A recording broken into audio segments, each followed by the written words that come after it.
ஏய்யா கண்டக்டர், யாரை பார்த்து அறிவு இருக்கான்னு கேட்ட. சில்லறை வேணும்னா கேட்டு வாங்கு. அசிங்கமாக பேசி வீணா என் கைக்கு வேலை தந்துடாத. அப்பாட, கண்டக்டர் நான் வந்துட்டார். எக்ஸ்கியூஸ் மீ, இங்கே உட்காரலாமா? தாராளமா. இது என்ன என்னோட இடமா? கவர்மெண்ட் பஸ்ஸில் உள்ள இடம்பா, உட்காரு. இது கவர்மெண்ட் பஸ்ஸுன்னு எனக்கு தெரியாதா? ஆஹா. ஆமாம், கண்டக்டர் உன்னை பார்த்து அறிவு இருக்கான்னு கேட்டதுக்கு இருக்கு இல்லைன்னு பதில் சொல்லாமல் அமைதியாகவே இருந்தா என்ன அர்த்தம்? ம், நிஜமாவே உனக்கு அறிவு இல்லையா? ஆஹா, இம்பிட்டு நேரம் நடந்ததை பார்த்துட்டு தான் ஏன் இங்கே வந்து உக்காந்துருக்கான். எனக்கு அறிவில்லைன்னு யார் சொன்னது? யாரும் சொல்லலை, நீயே தான் இப்போ சொன்ன. ஆஹா, போட்டு வாங்குறானே ஐயா. ஆமாம், கைக்கு ஏதோ வேலை தந்துடாதுன்னு சொன்னியே, அது என்ன? ஆஹா, போட்டு வாங்குறான். சைலண்ட்டாக இருந்துடுவோம். அதை விடுப்பா, நீ டிக்கெட் எடுக்கலன்னா சொல்லு, உனக்கும் சேர்த்து நானே எடுக்கிறேன். எனக்கு டிக்கெட் எடுக்க நீ என்ன என்னோடய மாமனா மச்சானா? என்னப்பா நீ ஒரு பேச்சுக்கு சொன்னால் இப்படியெல்லாம் பேசுகிறியே? மாமன் மச்சானா இருந்தால் தான் டிக்கெட் எடுக்கணுமா? ஒரு நண்பனா எடுக்கக்கூடாதா? நாம் 2 பேரும் சேர்ந்து இது வரைக்கும் சிங்கிள் டீ கூட சாப்பிட்டது கிடையாது. அப்படி இருக்கிறப்போ நீ எப்படி எனக்கு நண்பன்னு சொல்லுவ? டீ தானப்பா, அடுத்த ஸ்டாப்பில் இறங்கி ஆளுக்கு 2 டீ சாப்பிடுவோம், போதுமா? அதுக்கு பேர் நட்பா? என்னப்பா நீயே சொல்லிக்கிற, நீயே கேள்வி கேட்டுக்கிற. சரி, டீ வேணாம், உனக்கு என்ன வேணுமோ அதையே சாப்பிடு. நான் ஓசியில் யார் கூடயும் சாப்பிட்றது கிடையாது. என்னது இது சிறுபிள்ளைத்தனமாலாம் இருக்குது? எதுக்கு ஓசின்னு நினைக்கிற? இன்றைக்கி நான் வாங்கி தர்றேன், நாளைக்கு நீ வாங்கித்தா, அவ்வளோதானே? சரி, இன்றைக்கி நம்ம கணக்கு, நாளைக்கு அவன் கணக்கு. அப்பாடா, ஹோட்டலுக்கு வந்தாச்சு.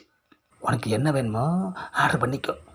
ஆஹா, என்னது இப்படி ஆர்டர் பண்ணுறான்? அத்தி பையே கரைஞ்சிரும் போல இருக்கே ஐயா. சாப்பிட்டுட்டோம். ஆஹா, பில்லு 800 வந்துருச்சு ஐயா. நாம் சொந்த காசில் 8 ரூபாய்க்கு ஒரு டீ கூட குடிக்க மாட்டோம் ஐயா. இவன் 800 தின்னு காலி பண்ணிட்டானே. வாயை வச்சுட்டு சும்மா இருந்திருக்கலாம். ம், இருக்கட்டும், நாளைக்கு வச்சு செய்கிறேன். சும்மா சொல்லக்கூடாது, நீ தான் உண்மையான நண்பன். காசுன்னு பார்க்காம செலவழிச்ச பாரு, உண்மையிலேயே நீ ரொம்ப கிரேட். ஆஹா, பக்காவாக தின்னுட்டு பாராட்டுறான் ஐயா. சரி, நாளைக்கு நாம் எங்கே சந்திக்கிறது? இதே ஹோட்டலில் வாசலில் நின்று கரெக்டாக சாப்பிட்ற இடத்துக்கு நான் வந்துடுறேன். The next day. ஆஹா, பயங்கரமாக பசிக்குது ஐயா.